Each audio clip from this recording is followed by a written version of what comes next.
Cobalt Core blends card game roguelike mechanics with some light spaceship management and positioning mechanics to create a game that I really enjoyed as a whole. It's good vibes through and through as you go on each run, but of course, it's not without its flaws. So let's get into it. In Cobalt Core, you're in charge of managing a ship with 3 crewmates.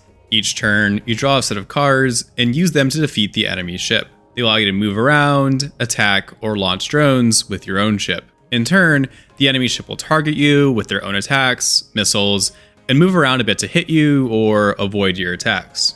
All this makes Cobalt Core feel like a deck builder game with a moderate amount of tactical elements around that ship positioning and moving around. Those core card game mechanics and deck building will feel very familiar to roguelike card game veterans. Each turn, you have 3 energies that you use to play cards, all of which have some energy cost attached to them. While all of your cards are shuffled together into one deck, which cards you can find on a given run are determined by which crew members you picked for that given run. The card play is not super innovative, but it also works well. It has some basic shielding and damage dealing, and you can see enemy intents and react to them. What quickly makes Cobalt Core unique are the movement and tactical elements. It's split into 3 parts or 3 lanes, one for your ship, one for the enemy ship, and one space in the middle for missiles, drones, and other space objects. The playing field is also broken up into columns, and basically all attacks and objects are targeted to hit things in that same column. So if you want your cannon to hit the enemy ship, some part of the enemy ship has to be in the same column as your cannon on the turn you attack. This means that where you position your ship is incredibly important. If you positioned wrong, your attacks won't hit, and if you position right, you can avoid enemy attacks completely. This tactical element is further deepened by the fact that specific ship parts can be more vulnerable, meaning they take more damage from attacks, or they can be reinforced, meaning they take less damage when hit. The middle part of the playing field also has its own set of rules. At a basic level, everything in the middle zone can be destroyed by attacks, and throwing new objects into old objects destroys them both. But with the right character, you can also move around these objects in the middle field to make way for attacks or block an incoming enemy attack with an asteroid, for example. With the right relic as well, you can redirect enemy missiles to target the enemy. You can shield your thrown objects, making them able to take an extra hit. So as a whole, this middle lane adds an extra layer of depth to that tactical positioning. Though it's worth noting that not every single encounter, not every single team composition will actually utilize that middle lane, though it is in play quite often. Outside of the combat itself, the game has other standard deck building elements, like removing cards from your deck, upgrading cards into one of 2 options, and finding artifacts along each run, which can give basic buffs, like making you start with more shield. They can give more powerful effects as well, like giving you more energy per turn with a certain drawback. If you've seen other card game roguelites, you'll be pretty familiar with what these relics have to offer, but they also work well here. I liked how some of these relics can make certain builds feel much stronger, like the Drone Piercer relic allowing your drones to skip enemy shields when dealing damage. At the start of each run, you select 3 different characters that make up your team as well as your ship. Each character brings along their own starting deck, their own pool of cards you can find along that run, and their own relics as well that you can find during the run. The first 3 unlocked characters focus on basics, like Dizzy focusing on shielding your ship, Riggs focusing on mobility, and Perry focusing more purely on damage. Another character focuses on drones, another on deck manipulation, and 2 characters focus on unique resource management mechanics. There's definitely some good variety across these characters, and they do all feel viable, even if not all equally powerful.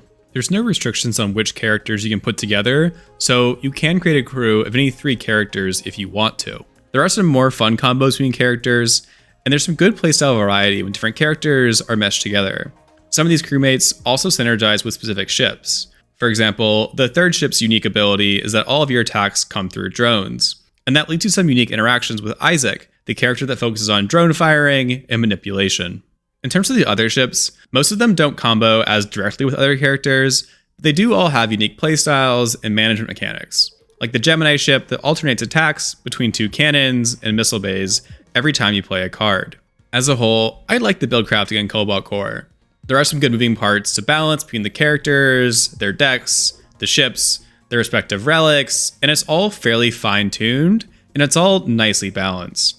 I would say this game has a Slay the Spire type balance, where you can create some fun and powerful combos, but never feels like you're creating something overly busted or quote-unquote breaking the game, so to speak. This game also has some great keyboard shortcuts and controller support. You could play this game without a mouse if you really wanted to. Along with that, Cobalt Core also ran great on Steam Deck, so green checkmark there for sure. One small complaint I have with Cobalt Core's gameplay is that there's a small pause after each action, where you can't do another action. For example, if you play a card and try to move right after, it won't register that second action, it won't register the move. Usually this would mean I press the button a second later, but occasionally I would try to do something like play a card, move, and then end my turn. And the game would play my card, not register my movement, and then end my turn. And that would make me take an extra hit or something like that. But again, just play a little slower and it's fine. Now let's talk about variety and randomness in Cobalt Core, starting with build variety. At face value, this game has great build variety, with all the different possible combos of crewmates and ships. And there are a lot of those combos that do feel different from each other, creating meaningful differences across runs with different playstyles and builds. At the same time though, I always chose at least one character with defensive or evasive capabilities, usually Riggs or occasionally Dizzy, to allow myself to not take so many hits and lose the run. It's important to note that several different crewmates can have access to shields and evades, but Riggs and Dizzy are by far the most consistent. I also found it a little tedious to manage 2 resource heroes at once, so for that reason, I would only ever take Drake or Brooks, never them together.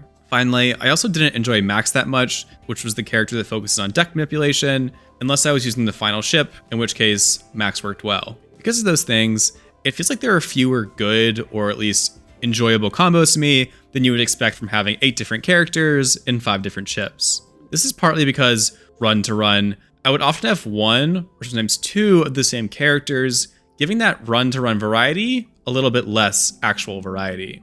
That being said, even the same crewmates can feel pretty different run to run if you focus on different builds or even focus on a different one of the 3 crewmates for most of your cards, relics, etc. Like having a run focus on Drake and her fire mechanic, and then the next run focusing on Riggs and that dodging. RNG wise, even with the same 3 crew members in the same ship, you can't get the exact same build run to run because of the options that are available to you. You can always work with what you've got. You never feel screwed over by RNG or anything like that, but that run to run RNG gives you a little variety and forces you to experiment a little bit with different mechanics and different crewmates. The real flaw with variety from Cobalt Core comes from the enemy side though. Each level, you traverse the same 3 areas in the same order. There is some okay and some decent enemy variety within each area, but you will always have the exact same final boss for each area. This definitely got repetitive, and it felt like probably the biggest flaw of the game to me. There is some story justification for why these bosses are the same, but they could have added some small variations run to run to just give it a little bit more life. So yeah, it's definitely not a game to pick up if you need that variety from the enemies in order to stay engaged, because each run will feel pretty similar in terms of map layout, the bosses, etc., with some small variation coming from different random events, normal enemies, and mini bosses. The enemy variety is just not that great. Cobalt Core has a fairly limited amount of cross-run progression, and importantly and notably, it has no vertical progression or buffs that make you more powerful run to run. Most of the progression that is in the game involves unlocking new crewmates for future runs and unlocking new ships as well. Except for the final crewmate, each member can be unlocked organically by just playing the game and going on more runs. You can also unlock all of them pretty quickly, again with the exception of that final crewmate, which takes a good amount of time. The different ships are unlocked by completing specific challenges, like clearing the game 10 times. These challenges are also all pretty straightforward to unlock, but they're also just a little bit slower than unlocking those different crewmates. Difficulty-wise, Cobalt Core gives you multiple options to choose from the very start. Each difficulty adds some set changes. Stat-wise, they lower your health. Deck-wise, they added more trash cards to your deck and worsen rewards. And finally, they make your cockpit vulnerable and take increased damage when hit. This might sound trivial, but I actually really love this mechanic because it just furthered that tactical element, adds some more stakes to how you positioned and how you moved your ship.